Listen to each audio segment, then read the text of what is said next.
माधवी, तुम्ही आता काय करताय? काही नाही, असंच. असंच? अहो पण सकाळ सकाळच्याला हात का उभा आहेसा? ते मला सांगितलंय इथे थांबायला. कोणी? देवींनी. देवींनी? म्हणजे देवी आतमध्ये आहेत होय देवघरात? होय. कवा धरणं? किती प्रश्न विचारताय? रात्रीपासून. म्हणजे रात्रीपासून काय बी खाल्लं नाही वय त्यांनी? तशाच आहेत रातभर? होय. आणि हे कोणाकोणासने ठाव आहे? कोणालाच नाही. कोणालाही त्यांनी आत येण्यापासून मज्जाव केला आहे. हे समज प्रधानजीसनी सांगायला पाहिजे.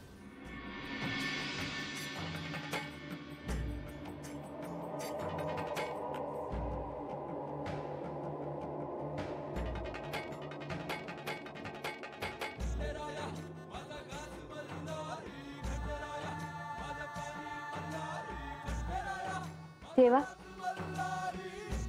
का कुणास ठाव, पर हाता आल्या धरणं मन लय शांत झालं आहे बघ. बानू, हे स्वाभाविकच आहे, कारण इथलं वातावरणच तसं आहे. मनाला प्रसन्न ठेवणारं, शांत करणारं. आणि देवा, तुम्ही माझ्या संग हाता हायसा.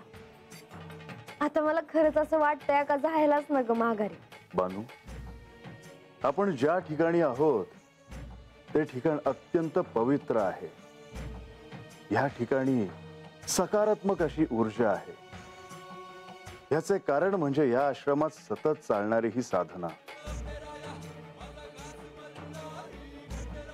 बानू, काय झालं?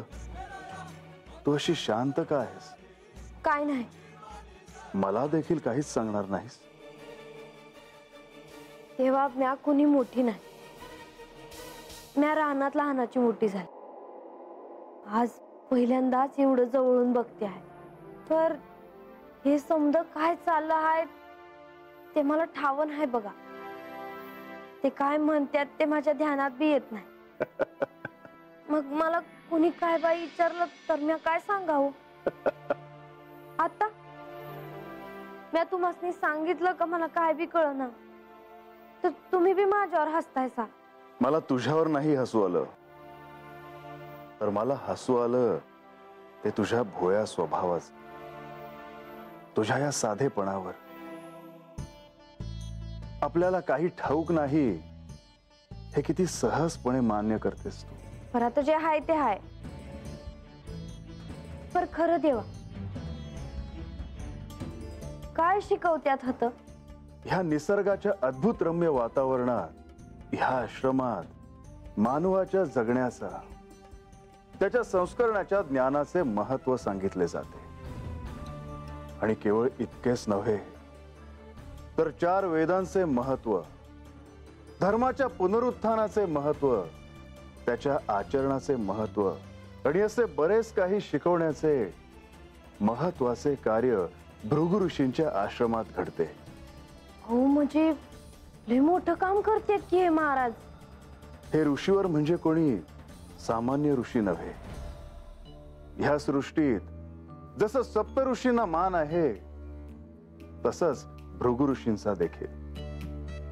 ह्या सृष्टीच्या नीती नियमांचे, धर्माचे महत्व निश्चित करून हे सर्वदूर पोहोचवण्याचे अनन्य साधारण असे कार्य भृगु ऋषींच्या आश्रमात घडते. पर तेव्हा म्या त्यासनी विचारलं तर ते मला सांगत्याल भय? निश्चितच बानू, पण हे समजून घेणे तितके सोपे नाही हे देखील मी तुला सांगू इच्छितो. ही एक साधना आहे, तत्व जाणून घेण्याची साधना, ज्ञान मिळवण्याची साधना, आचरण संस्करण मिळवण्याची साधना, धर्म अर्थात ज्ञान पसरवण्यासाठी बळ मिळवण्याची साधना. हे कार्य तेवढे सोपे नाही. पर देवा, तुम्ही मला सांगितलं आणि त्यांनी बी मला सांगितलं तर मला कळेल ना? निश्चितच, पण माहित होणे आणि ज्ञान मिळवणे ह्यात फार अंतर आहे. आणि ह्यात जे काही महत्वाचे आहे ती म्हणजे साधना. बानू, ज्ञानार्जनाचा हा मार्ग अत्यंत कठीण आहे. होय देवा, आता ध्यानात आलं बघा माझ्या. देवा, पर आपण त्यांच्या मोर जाऊन बसलो तर त्यासनी चालेल ना? होय, तुला त्याबद्दल अधिक जाणून घ्यायचं आहे हे मला कळतंय. चल. ओ नमस्ते रुद्रमन्य उदोदगवे नमः बाहुभ्यामुदरे नमः स्वाहा. या देवा, या देवी. ऋषीवर, आमच्या येण्याने तुमच्या साधनेत व्यत्यय तर नाही ना आला? नाही प्रभू, आपण इथे आलात हे आमचे महत् भाग्य. आपण साक्षात महादेव.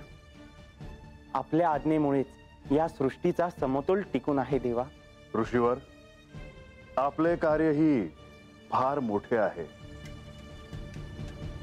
धर्माच्या अनुकरणाचे कार्य हे शास्त्र सर्वदूर पोहोचवण्याचे असे महत्वाचे कार्य आपण करत आहात. हे कार्य सोपे नव्हे. आपल्या आणि महर्षींच्या कृपाशीर्वादाने हे कार्य निर्विघ्नपणे पार पाडण्याचे प्रयत्न आम्ही करत आहोत देवा.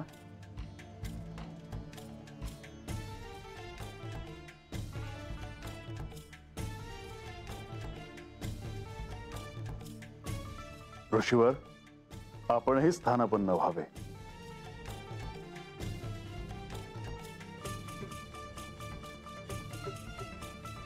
हे प्रभू, या सृष्टीत अनेक शास्त्रांचा जन्म आपल्यामुळेच झाला आहे. या शास्त्रांचे महत्त्व कळण्याचे भाग्य आज आम्हास लाभले. याबद्दल आपण उपदेश करावा अशी मी आपणास विनंती करतो प्रभू.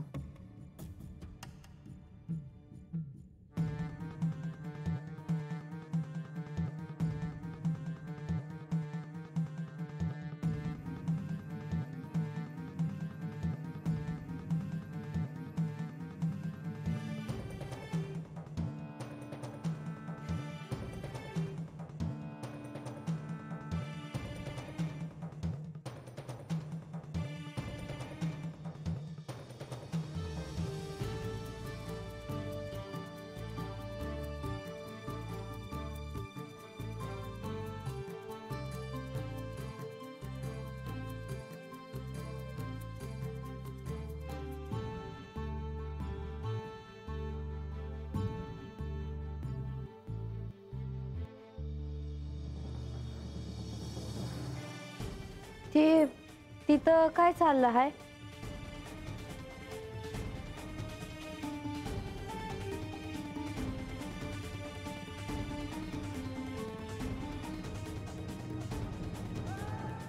बानू, कोणीतरी त्या लहान मुलांना काहीतरी उपदेश देत असावा.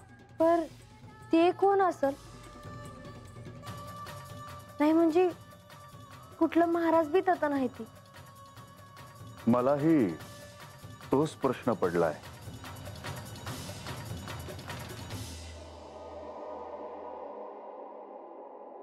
मग आपण तत जावं का? मला देखील तसंच वाटतंय. चल.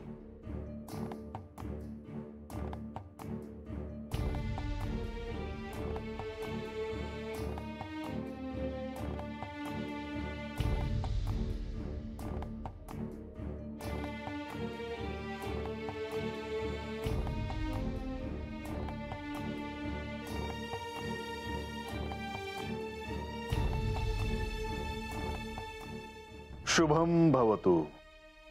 काय झालं? श्री खंडेराय आले आहे. तुम्ही कोण हायसा ते ठाव नाही जी. पर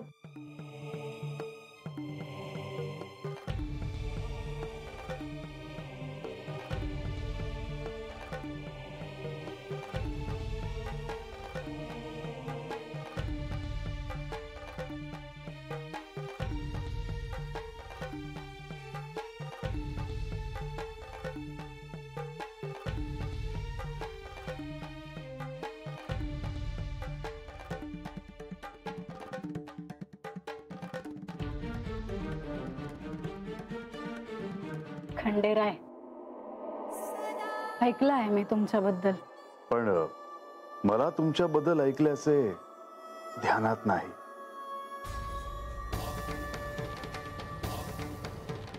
शक्य आहे, पण मी ओळखते तुम्हाला,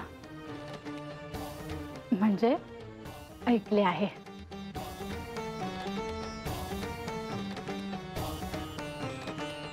पण तुम्ही कोण हे मात्र मला नाही सांगितलं.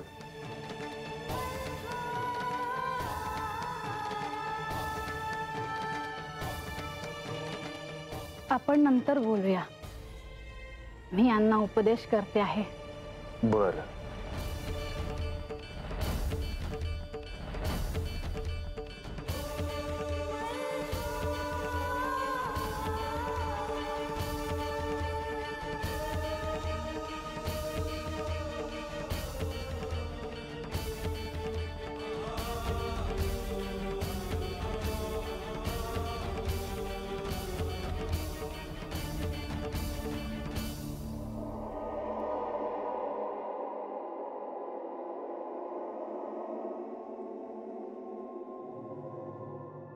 नारायण नारायण.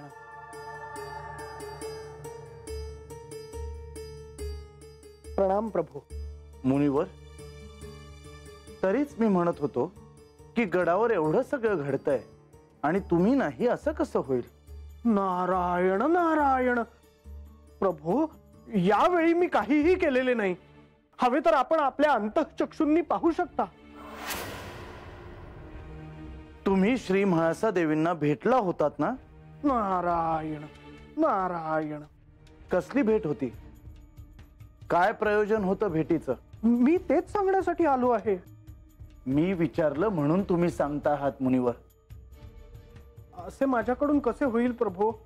बर, मग सांगा नक्की काय बोलणं झालं ते.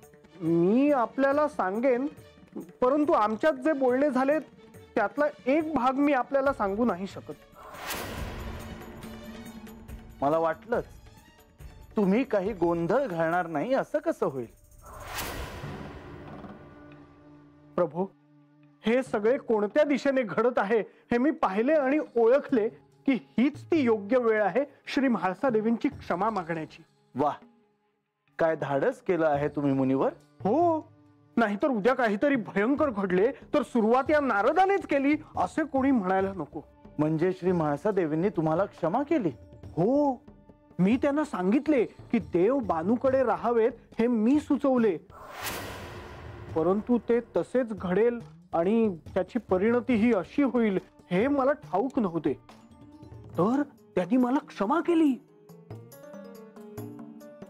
शक्य नाही. मी आपल्याशी असत्य कसे बोलेन प्रभू? देवींनी तुम्हाला असंच जाऊ दिलं? नाही, म्हणजे त्यांनी माझ्यावर एक कार्य सोपवले आहे, परंतु ते कार्य मी आपल्याला सांगू शकत नाही. का? कारण मी तसे वचन दिले आहे.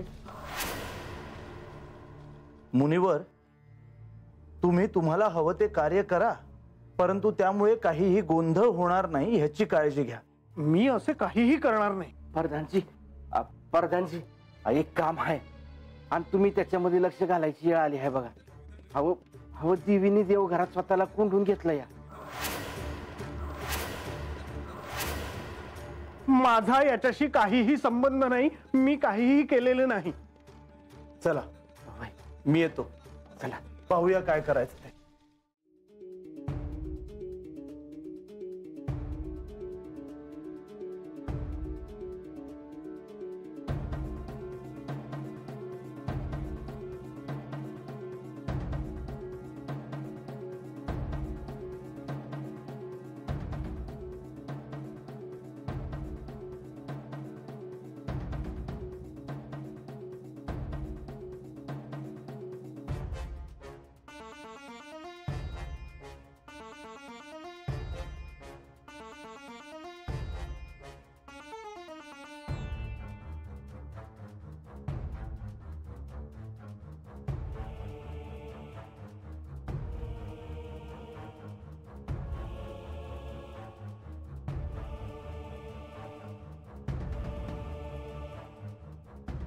प्रणाम प्रभू.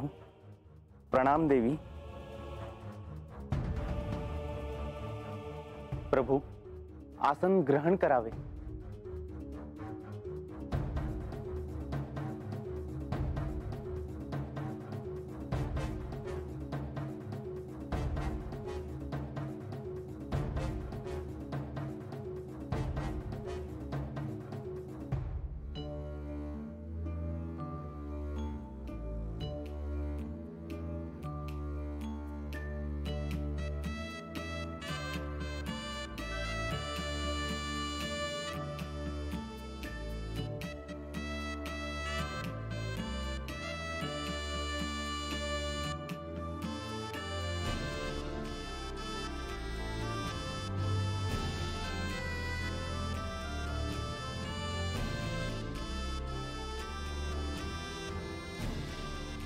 हे प्रभू, आपण भोजनास प्रारंभ करावा अशी मी आपणास विनंती करतो.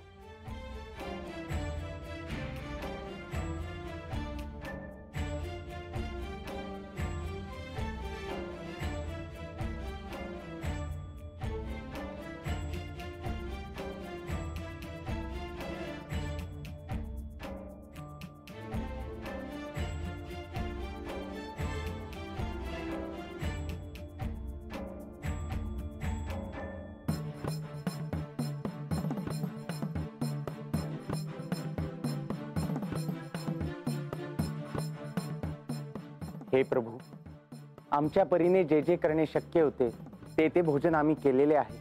ऋषीवर, हे भोजन मला अतिशय आवडले. वहीजी, मला बी जेवण लय आवडलं बघा.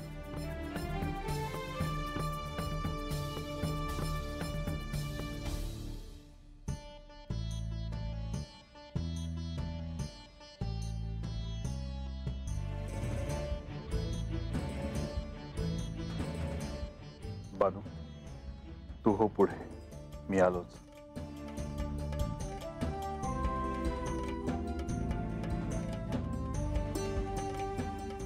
काय झाले प्रभू? काही नाही.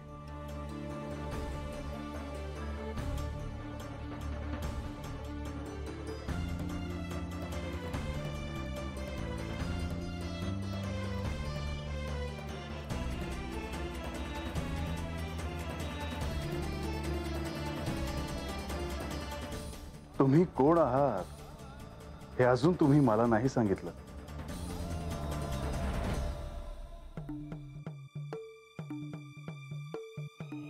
कोण आहात तुम्ही?